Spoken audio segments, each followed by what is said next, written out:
Domingo, 3 de agosto. Vayan y adoren al Señor. Bienvenidos al estudio de la lección de escuela sabática y los comentarios del Espíritu de Profecía. En la noche de Pascua, el juicio divino fue ejecutado sobre quienes no estaban cubiertos por la sangre, Éxodo 12:1 al 12. Nadie escapó debido a su posición, educación, estatus social o género. El castigo alcanzó a todas las familias, desde el faraón hasta los esclavos, e incluso a los primogénitos de los animales. El orgullo de Egipto estaba por los suelos. Lee Éxodo 12:31 al 36. Qué extraña petición hizo el faraón y por qué, incluso cuando dio permiso para que los hebreos se fueran. Éxodo 12:31 al 36. E hizo llamar a Moisés y a Aarón de noche, y les dijo, salid de en medio de mi pueblo vosotros y los hijos de Israel, e id, servid a Jehová, como habéis dicho. Tomad también vuestras ovejas y vuestras vacas, como habéis dicho, e idos, y bendecime también a mí. Y los egipcios apremiaban al pueblo, dándose prisa a echarlos de la tierra, porque decían, todos somos muertos. Y llevó el pueblo su masa antes que se leudase, sus masas envueltas en sus sábanas sobre sus hombros.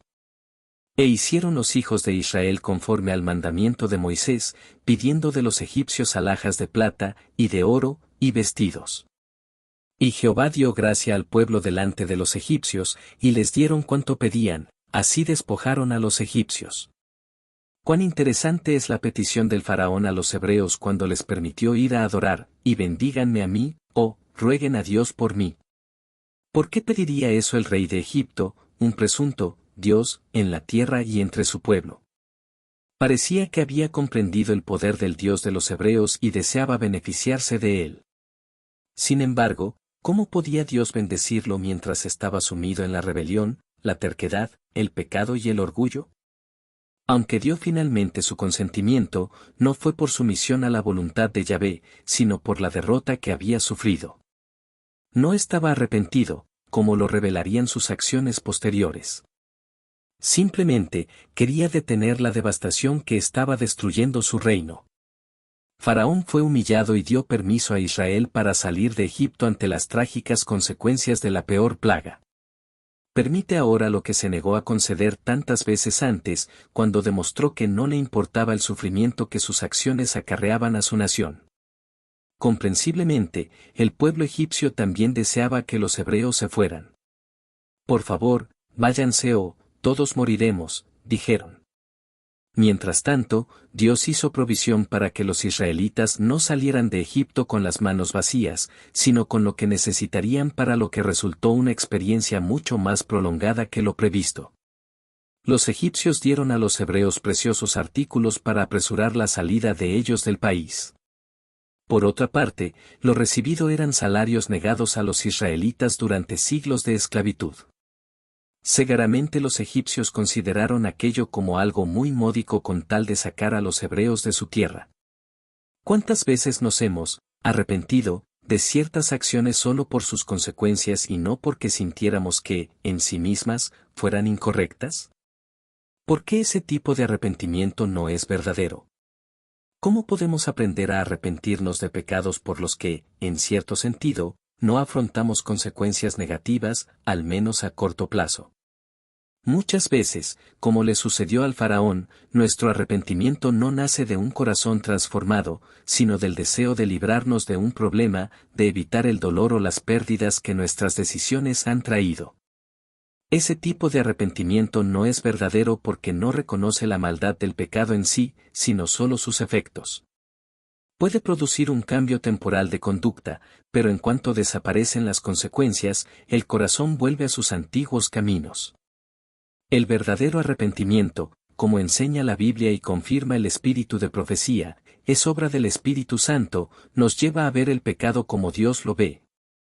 A sentir dolor por haber herido su amor y a decidir apartarnos de él, aun si no hubiera castigo.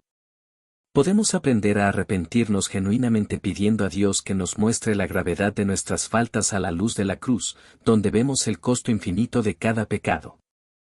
Al meditar en el carácter santo de Dios y en el amor de Cristo, nuestro motivo para obedecer deja de ser el miedo a las consecuencias y pasa a ser la gratitud y el amor. Cuando cultivamos una comunión diaria con el Señor, nuestro corazón se sensibiliza a su voz y deseamos agradarle aún en aquellas cosas por las que, humanamente, no sufriríamos consecuencias inmediatas. Así, la obediencia se convierte en una respuesta de amor y el arrepentimiento en un paso sincero hacia una vida más parecida a la de Jesús. Comentarios del Espíritu de Profecía. En uno de los pasajes más hermosos y consoladores de la profecía de Isaías, se hace referencia a la columna de nube y de fuego para indicar cómo custodiará Dios a su pueblo en la gran lucha final con los poderes del mal. Y criará Jehová sobre toda la morada del monte de Sión, y sobre los lugares de sus convocaciones, nube y obscuridad de día, y de noche resplandor de fuego que eche llamas, porque sobre toda gloria habrá cobertura. Y habrá sombrajo para sombra contra el calor del día, para acogida y escondedero contra el turbión y contra el aguacero. Isaías 4, 5 y 6. Viajaron a través del lóbrego y árido desierto. Ya comenzaban a preguntarse a dónde los conduciría ese viaje. Ya estaban cansándose de aquella laboriosa ruta, y algunos principiaron a sentir el temor de una persecución de parte de los egipcios.